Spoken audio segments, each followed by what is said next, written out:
অতটুকু চাইনি বালিকা, অত শোভা, অত স্বাধীনতা।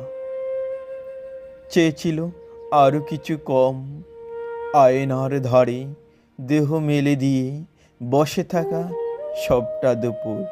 চেয়েছিল মা বকুক, বাবা তার বেদনা দেখুক।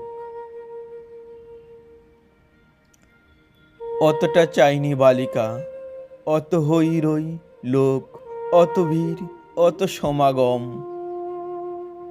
চেয়েছিল আরও কিছু কম, একটি জলের খনি, তাকে দিক তৃষায় খনি। চেয়েছিল একটি পুরুষ, তাকে বলুক রমণী।